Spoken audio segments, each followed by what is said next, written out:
All right, guys, the Gladius tournament, 40K coming your way. Yes, That's Right Gaming is leading the charge and advocate for this tournament. It's going to be very unique. It's unmodded. It's all over the place. I promise you would have fun. Come join it. I'm going to talk about it. We're going to go through this quick PowerPoint that I've made up, and I hope I can answer some of those questions you guys have. So going forward, why? That's a good question. So here are the main factors. High level play, unique settings and rules, grow the PvP community. Right now Gladius is popping off. There's a lot of new players. There's a lot of interest there. And what better enough to showcase some of the best players in the community and some of the, I would say, unique aspects of this 4X game in all its glory into a exciting, competitive tournament play, and I think this drives it home. I think this will be great and grow the community. I think it'll be great to help new players learn what is good play, and I'm going to commentate and be a part of this if this is successful. So I hope you get what I'm saying here and choose to join in. Now, I will say, for people that are brand new, this tournament is not really for you per se. This is for people that understand the fundamentals of the game of PvP, and they want to see where they are in the community, or they want to be competitive. And this is for you. So this is the venue for those people. Now, there is no restrictions. You can find a friend and join this tournament, although there's going to be a lot of really skilled high level players, and so it might not be as fun for you. But again, I would stress that if you're just getting into this game, I would play casually until you feel like you're fairly good at it in PvP, and join the next tournament. So that's my recommendations. What are the uniqueness of this? And I'm going to go over how this tournament is. Now, it looks a little complicated. Trust me, it's not. It's best of 3 games. Okay, so if one team wins 2, they win the set. There's no random or duplicate factions allowed. So you can't pick random. And if someone say pick Space Marines, you can't then mirror them in that matchup. So once a faction has been picked, that faction has been taken for whatever team, and you need to find another faction. So no duplicate factions. Every game, each team has 2 bans. So this is how the sequencing will work. So it'll be a random for the first game. So you might be the A team or you might be the B team. A team bans a faction or whatever they're choosing. B will pick a faction. Now, the faction that A bans, B cannot pick. B will then ban, and then A will pick. Now, here's the thing. Example: A bans Sisters. B then picks Admech. B then bans Space Marines. A then picks Sisters. So, just because A bans Sisters doesn't mean A cannot pick Sisters. It means the blue or B team cannot no longer pick that faction. So that's sort of how it works. So it's A ban, B pick, B ban, A pick, B ban, A pick, and then A ban, B pick. So in a sense, B sort of has the last pick, but has the kind of A gets the final ban choice before B, the last B pick. So it's pretty evenly out. You could say maybe B has the advantage because they get to pick the last faction to maybe counter what they see on the board, because A is sort of locked in and then B gets sort of the final pick, but A gets sort of a ban.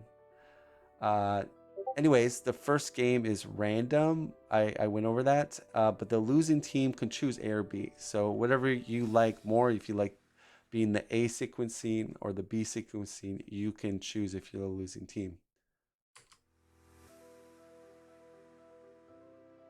All right, so special rules. This is important to kind of lay down the foundations.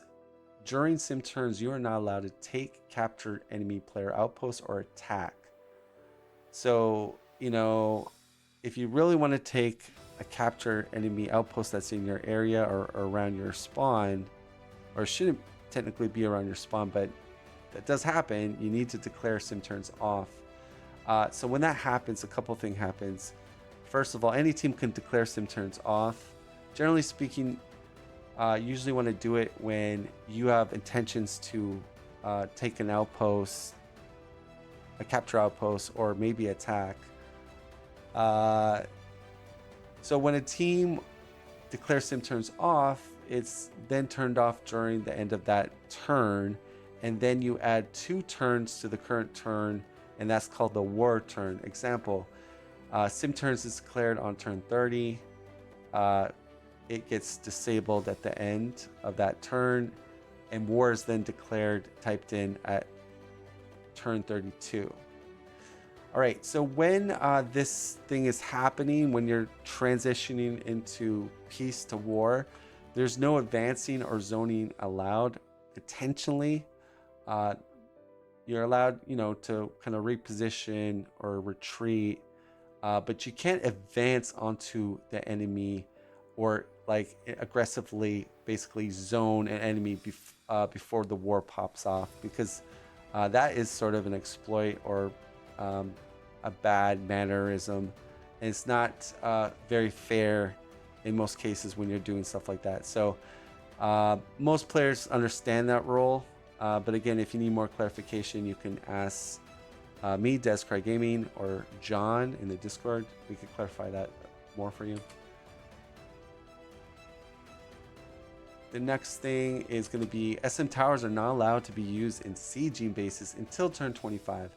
So there is sort of a cheese way to win, and especially in certain matchups where you could drop a tower and really early and really basically almost get an automatic win.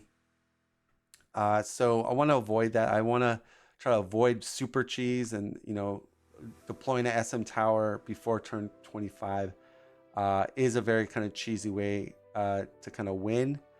And I've decided to just make it more fair that you can't do that until turn 25. I think that's fair for everybody. The game may be paused for either team for real life AFK. So I got to go to the washroom. My wife's calling me. Work needs me to answer a quick phone call. That is fine. You may pause. Do not move your units and do stuff. Declare you're back in the game, unpause, then start moving your units. Now here's the big thing. Every game, each team has one battle pause. What a battle pause is anytime during a game, a team declare a battle pause and they can pause the game, and it doesn't have to be related to real life AFK. You only get one though, so use it wisely. But if you need extra time, say it's a good time to battle pause, maybe a big battle, and you can really calculate things out. And you have to declare in the old chat box battle pause, and then your battle pause is used up for that game. Each team gets one re only and must be declared by turn 5. Now, the one re is for the entire set. So that means if the game goes up to 3 games, if that team used the re on game 2, they no longer have a re. So it's only a one-time re for that matchup with the enemy team. And it must be declared on turn 5 or earlier. And a re just means you're requesting that the game be remade. Usually, if you're given a really bad spawn, like cliffs, lakes, that's a good time to utilize it. And that's just there to try to make the RNG not so bad for either team. I don't want to go more than one re, because I think sometimes you just have to bear and grit with maybe a mediocre start. If we increased it to 2 or 3, you would have almost every single game, people asking for re because they're trying to get the most min-max sort of starting. So be wise with your re's because you might re and then get it something even worse. So let's go to the next thing. So finally, map settings, pretty straightforward. If you've been playing the game regularly, it's nothing new. It's going to be very high on landmass and everything I put there on display for you to look at if you need a reference. It's also pinned in Discord, but pretty straightforward. That is going to be the settings that we play in the tournament. It's also, again, I think I clarified, it's unmodded. No mods are going to be allowed, but graphic mods, voice mods, but no mods that affect that gameplay or unit changes are allowed. So let's keep going. All right, so the juicy part. Winning team gets $100, runner-up gets $50. So that's split among the team. So if you win the championship, each player, because it's 2 versus 2, it's teams of 2 players on each team. Each player would get $50, and that would be paid through PayPal. All you got to do is provide an email, and then that funds will be available to you by me through PayPal. Runner-up will get 50. That's for the runner-up team, and that's, again, dissected 25 for each player. So pretty cool. I want to try to entice people to play. I do like Gladius a lot. I will be trying my best to commentary the games. I am going to be doing offline recordings and then uploading the game once it's been finished. If I do live streams, either team could pop open my live stream and get information that would benefit them against the other team. And because there's money involved and we're trying to be as competitive as possible, it's best that I don't live stream it, but I will be doing commentary with a recording and then uploading later. So definitely keep this channel unlocked. There'll be a lot of tournament videos uploaded, and the commentary will be pretty straightforward. I would like to dissect things and talk about different things that are going on in the game. So if you're a new player, you'll learn some good tips how to improve and understand what's going on in a very competitive Gladius environment. So let's get to the final slide. So I want those that are interested, register your team now in the official Gladius Discord tournament channel. So at the very top of the official Discord for Gladius, there is a tournament channel. You could go there and you can at Descry Gaming or at Jonathan and just say, I'm with so-and-so player, register me, or just put it in the channel. We'll tabulate and do all the paperwork and charts to get everything lined up, and I will then give further details coming June 11th of what brackets each team is going to start off with. Ideally, we want the games to try to get finished within a week. That's our goal. Again, if you need a little more time and both teams are cool with it, we could definitely push it a little bit longer than a week, but I think it's reasonable to try to pop out a set within a week.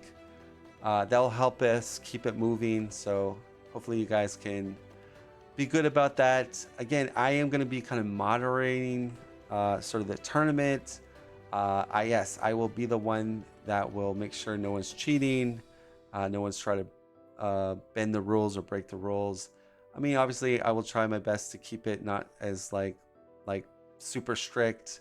But yes, if something comes up in a game where you feel people aren't following the spirit of the rules and the stuff, definitely, if I'm not spectating the game, you can let John or me know, and then we'll try to, make it work. Honestly, guys, it's you, the community. This is all going to make it work. We're a small community, but I think we have some really cool people in it and really great players. So go out there, find someone you like to play with, get ready, practice, and it's on like Donkey Kong. So sign up.